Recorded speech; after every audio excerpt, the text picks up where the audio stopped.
आप सभी को नमस्कार। तो हम देख रहे थे BA second same HLT minor, जिसका नाम है रश्मि रथी। इसमें हमने देखे थे कि किस प्रकार रश्मि अर्थात जो पुण्य का रथ होता है उसके बारे में देखे थे। और जो कुंती थी, शादी के पहले उनका नाम था प्रथा। उन्होंने भगवान से आशीर्वाद मांगा था, तो कुंवारीपन में ही उन्हें सूर्य देव से एक पुत्र उत्पन्न हुआ था जिसका नाम था कर्ण। तो उन्होंने एक बक्से में बंद करके तालाब में बहा दिया था। फिर यह जो बक्सा था कर्ण जिसमें डाल के बहाया गया था, एक दंपति को मिले जिनका नाम था अधिरथ और उनकी पत्नी थी राधा। और इसके कारण ही कर्ण का नाम राधेय पड़ा था। और ये हमने देखे थे कि शांतनु किस प्रकार से कुरु वंश से उनका जन्म चलता था। शांतनु का विवाह किस प्रकार गंगा जी से हुआ, फिर गंगा जी से उनको भीष्म की प्राप्ति हुई। 8 पुत्र हुए थे, लेकिन 7 को गंगा जी में बहा दिए थे। और जो देवव्रत बाद में भीषण प्रतिज्ञा के कारण भीष्म कहलाए थे। इसके बाद में उन्होंने जब गंगा जी चले जाते हैं तो एक सत्यवती नामक कन्या से विवाह होता है। उनसे 2 पुत्र होते हैं, एक का नाम रहता है विचित्र वीर्य और एक का नाम रहता है चित्रांगन। तो चित्रांगन की मृत्यु पहले हो जाती है, उसके बाद में दूसरा जो विचित्र वीर्य था उनकी भी मृत्यु हो जाती है, लेकिन उन्हें पुत्र प्राप्ति नहीं होती। इसलिए सत्यवती जब कुमारावस्था में थी तब उन्हें एक ऋषि के साथ संभोग करने से एक पुत्र हुए थे जिनका नाम था व्यास। तो व्यास जी को स्मरण करते हैं और व्यास जी का स्मरण करते ही वो वहाँ आ जाते हैं। फिर सत्यवती दोनों बहुओं को भेजती, तो वो जाने में थोड़ी शर्माती है। तो जब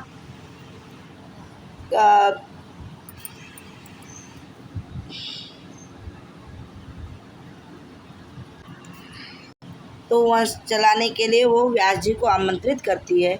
व्यास जी नियोग पद्धति से विचित्र वीर्य की दोनों जो विधवा पत्नियां थी वो उनसे उत्पन्न होते, जैसे अंबिका से धृतराष्ट्र और अम्बालिका से पांडु। तो मात्रा दोष से धृतराष्ट्र जन्म से ही अंधे थे और पांडु पिल्या से, और जो उनकी दासी थी उनसे विदुर हुए थे, वो बहुत ही बुद्धिमान थे। और धृतराष्ट्र के 100 पुत्र और उनकी पत्नी का नाम था गांधारी। और पांडु की 2 पत्नियां थी कुंती और माद्री। और ऋषि को जो पांडु थे उनको शाप मिला था कि वो अपनी पत्नियों के साथ समागम नहीं कर सकेगा। तो इसलिए कुंती ने अपनी पति की आज्ञा से 3 पुत्र उत्पन्न किए। कुंती ने सूर्य के समागम से कर्ण को उत्पन्न किया था। उसी प्रकार विवाह के बाद धर्मराज से युधिष्ठिर, पवन देव से भीम और इंद्र से अर्जुन को उत्पन्न किया था। और माद्री ने एक साथ 2 पुत्र उत्पन्न किए, नकुल और सहदेव। इस प्रकार से उनका वंश चला। और माद्री महाराज शल्य की बहन थी। जो माद्री थी शल्य की बहन थी, इसीलिए शल्य पांडवों के मामा हुए थे। तो ये प्रथम सर्ग में हमने यहाँ तक देखा था कि किस प्रकार द्रोणाचार्य कौरव और पांडवों की शिक्षा देने के लिए नियुक्त किए जाते हैं और उनका प्रदर्शन करने का एक दिन सार्वजनिक आयोजन किया जाता है। उसी आयोजन में अचानक कर्ण आते हैं और जब अर्जुन की प्रशंसा, अस्त्र चालन की प्रशंसा सुनते हैं तो वो उसको बोलते हैं कि उसे भिड़ने की एकदम चुनौती देते हैं। उस पर कृपाचार्य कर्ण से कहते हैं कि आपकी जाति बताइए। तब कर्ण चुप हो जाते हैं। किस देश के राजा हो, राजा होना भी जरूरत है, राजपुत्र हो नहीं तो तुम्हारी जाति क्या है तथा और राजपुत्र है या नहीं।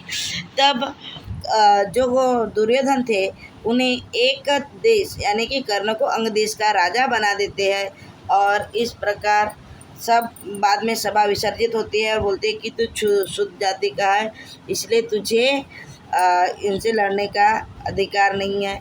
और अंदर कुंती विलाप करती रहती है कि पर्दे के पीछे कि मैं रनिवास में बैठी हुई और मैंने में इतना भी साथ नहीं कि कृपाचार्य से कहते कि मैं ही उस कर्ण की माता हूँ। ये हमने प्रथम सर्ग में देखे थे।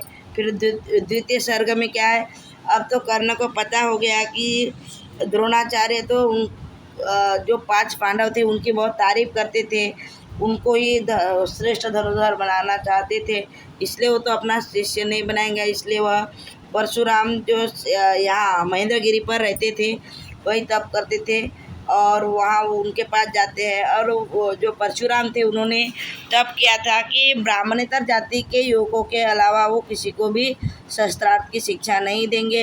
लेकिन कर्ण के शरीर कवच कुंडल सब देखकर उन्हें भाषित हो गया कि यह कोई ब्राह्मण का बेटा होगा। और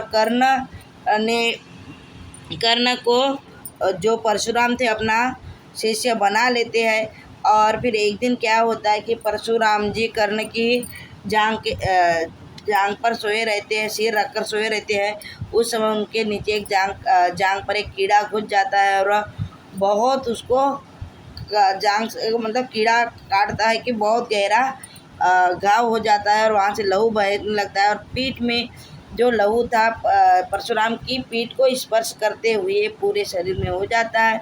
और फिर जब उनकी नींद खुलती है तो परशुराम को डाउट हो जाता है कि यह कोई क्षत्रिय ही होगा, क्योंकि ब्राह्मण को इतना धैर्य नहीं होता।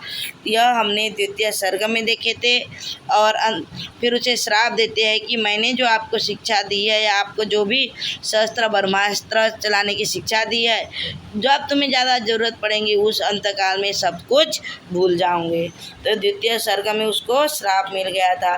फिर तृतीय सर्ग में हमने देखे थे कि जैसे कौरवों ने छल से पांडव को 13 वर्ष का वनवास दिया था, तो 12 वर्ष तक पांडव वन में खुले रह सकते थे, लेकिन 1 वर्ष तक अज्ञातवास में रहना होगा, मतलब वो किसी को दिखना नहीं चाहिए।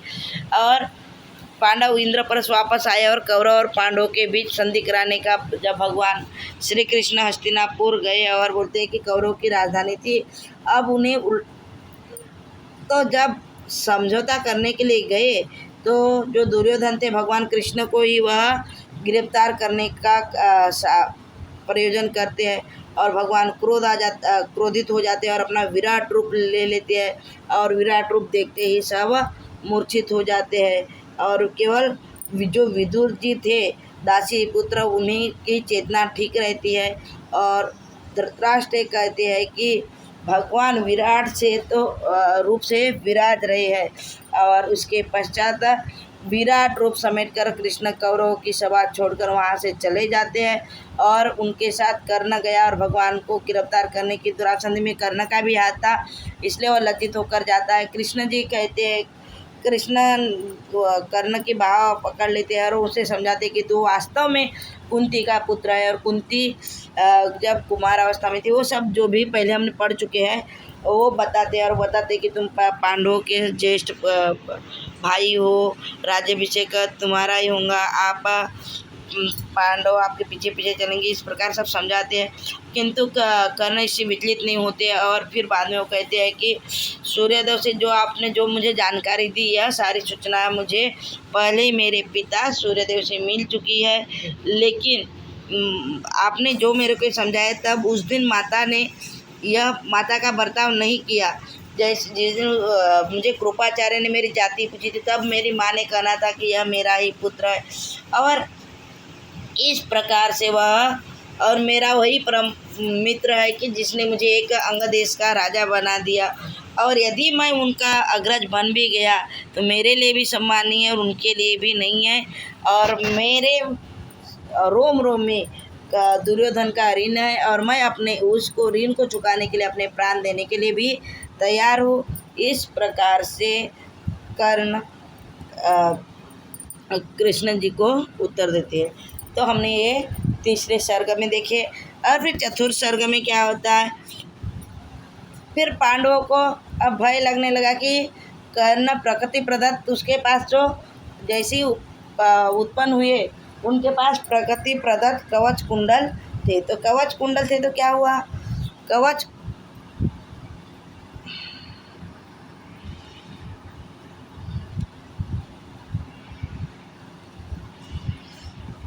कुंडल थे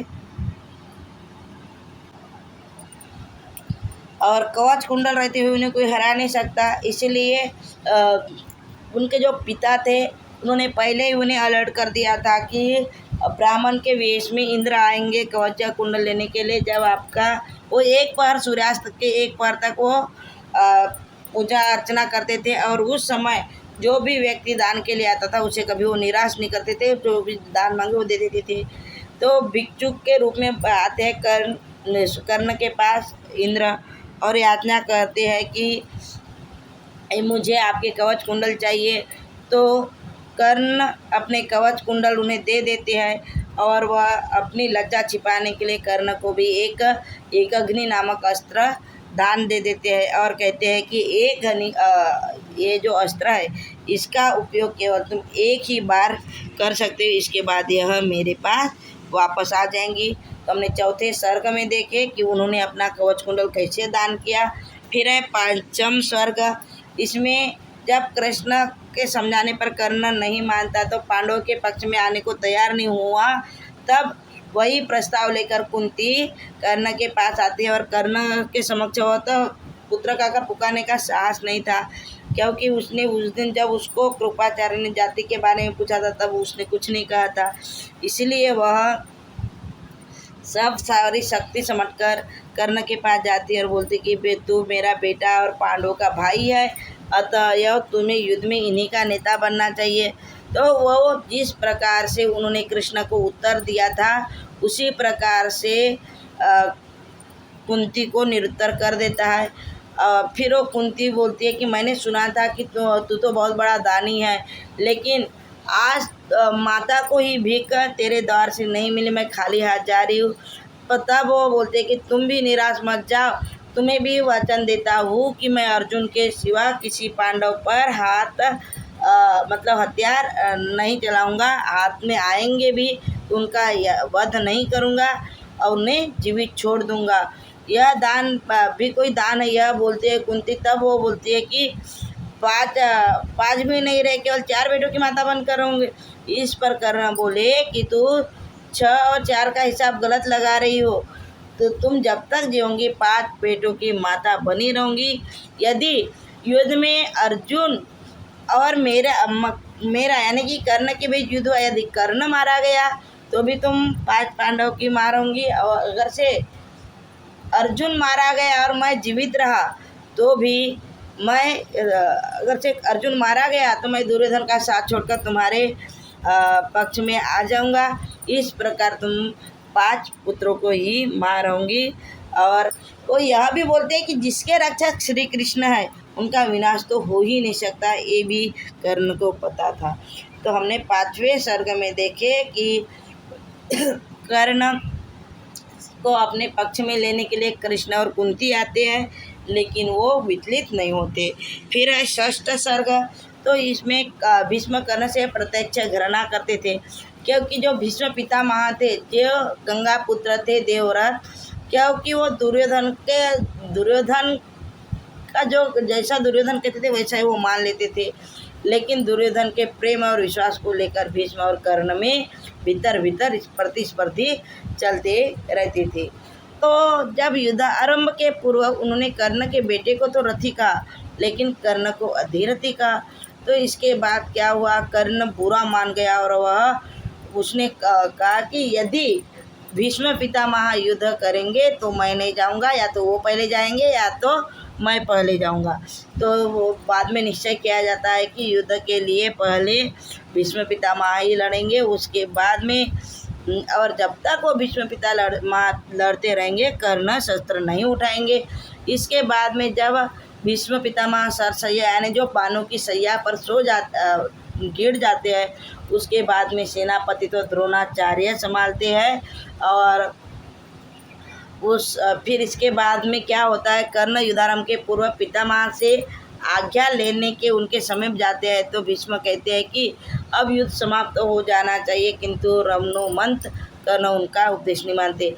जब वो सरसैया पे थे, भीष्म पितामह के बाद में कौन आता है, द्रोणाचार्य। फिर द्रोणाचार्य का भी हो जाता है काम तमाम। उसके बाद में कर्ण आज्ञा लेने जाते कि भीष्म पितामह क्या हम युद्ध करना चाहते, अब हम सेनापति तो संभालेंगे।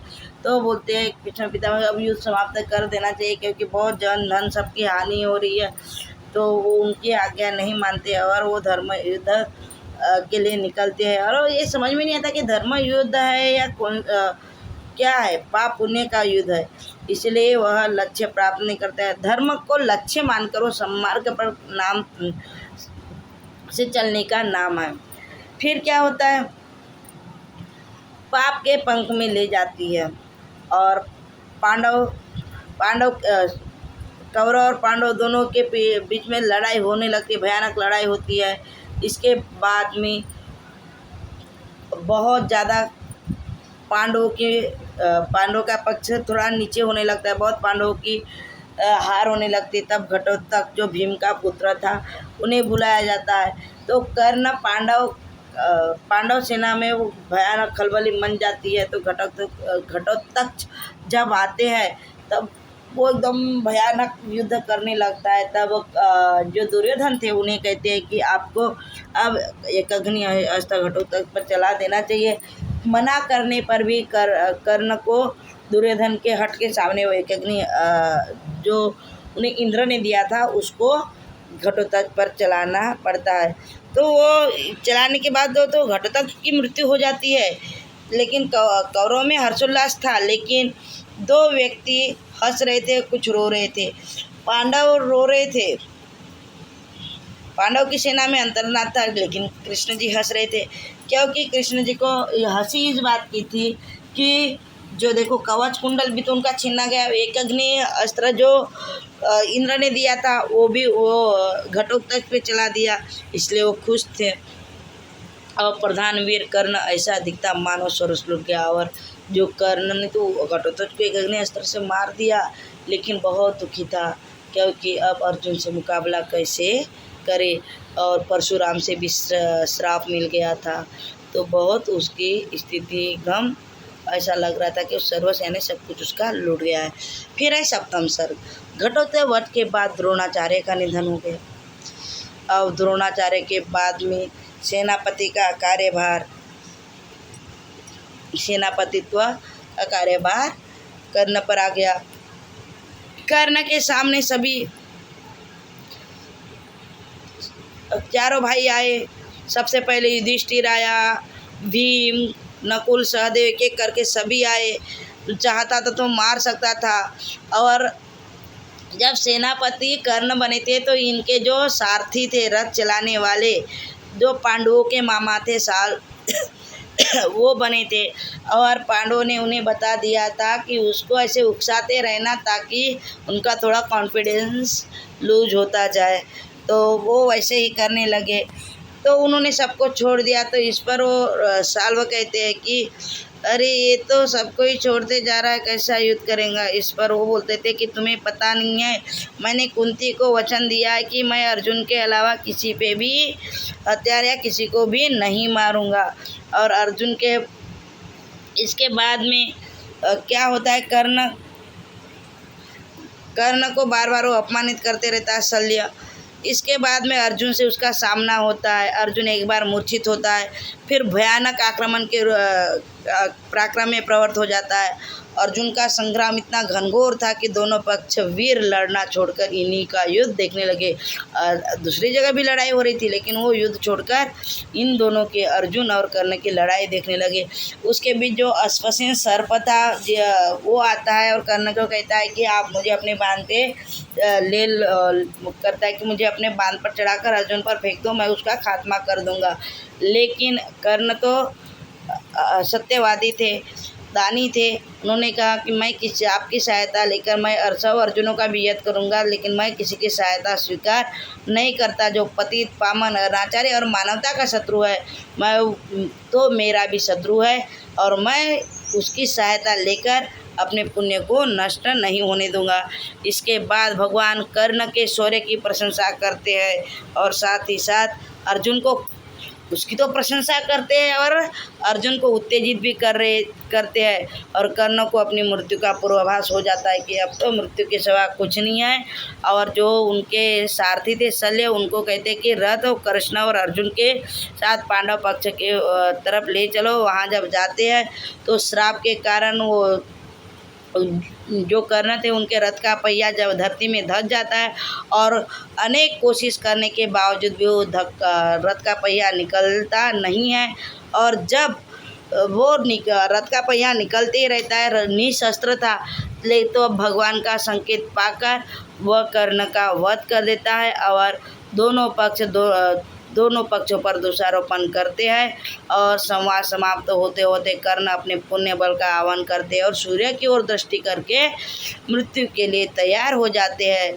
और अर्जुन के लिए अच्छा अवसर है कि उसका बाण आकर कर्ण के गले में लगता है और कर्ण के प्राण तेजोमय रूप से उड़कर सूर्य में समा जाते हैं। सर्ग का अंत युधिष्ठिर और कर्ण के संवाद से होता है। युधिष्ठिर कर्ण की मृत्यु पर हर्ष प्रकट करते हैं, किंतु भगवान उदास हो जाते हैं। वो कहते हैं कि यह विजय चरित्र खोकर हुई है, जीत असल में कर्ण की हुई है। यह भूल जाइए कि कर्ण हमारा शत्रु था, वह द्रोण और भीष्म के समान आदर का पात्र था। जिस प्रकार वो कर्ण को दोनों की गिनतियों में किया जाता है, द्रोणाचार्य और भीष्म पितामह की गिनती में। तो बच्चों, आपको एग्जाम में प्रश्न किस प्रकार से पूछे जाएंगे, जैसे कि कर्ण का चरित्र चित्रण कीजिए, रश्मिरथी में किसके बारे में बताया गया है, रश्मिरथी के प्रथम सर्ग में क्या बताया गया है, रश्मिरथी के चौथे सर्ग का सार अपने शब्दों में लिखिए। तो इस प्रकार से आपको रश्मिरथी से संबंधित प्रश्न एग्जाम में पूछे जाएंगे। तो बच्चों, आप इस वीडियो को देखिए, शेयर कीजिए, लाइक कीजिए, सब्सक्राइब कीजिए और यदि आपको लगता है कि इसमें कुछ सुधार चाहिए वो भी हमें कमेंट करके बताइए। और यदि इससे संबंधित आपको कोई दूसरा भी वीडियो चाहिए तो आप हमें ज़रूर बताइए। धन्यवाद।